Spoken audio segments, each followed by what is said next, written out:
Hello বন্ধুরা, আজকে আমরা খেতে যাচ্ছি দই বড়া।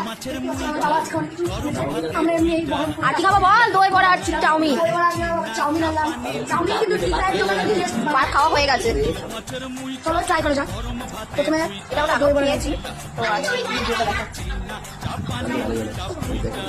তো দুটো চাউমিনটা এদিকে আরো না ওগুলো তারা পাবি না এখানে। এটা আমাকে আর শুধু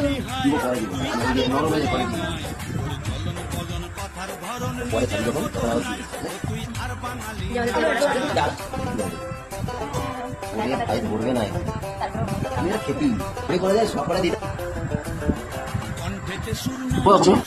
এই যে আমাদের খাবারগুলো একটা সেরে গেছে। এটা হচ্ছে দই বড়া আর এইটা হচ্ছে আমাদের গণেশের দোকানের স্পেশাল চাউমিন। অল্প করে খাবি? হ্যাঁ, দই দিয়ে চাউমিন ভালো লাগে। আমি একটা খাই দেখি তো। আর একটা কাণ্ড দই দিয়ে চাউমিন খাচ্ছে, দই বড়া দই দিয়ে চাউমিন। এই দেখো আমি একটা খেয়ে দেখি। আমারটা সেরা ছিল বন্ধুরা, আমারটা তো লাগলো দই দিয়ে।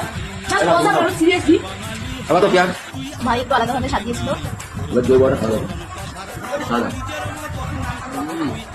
মাখন ঠান্ডা ঠান্ডা ঠান্ডা ঠান্ডা বেশ সুন্দর লাগছে। আজকের মধ্যে বন্ধুরা এতটাই, আশা করছি ভালো লাগলো। তাহলে ভালো লাগলে একটা লাইক শেয়ার কমেন্ট করে দিও। Bye bye.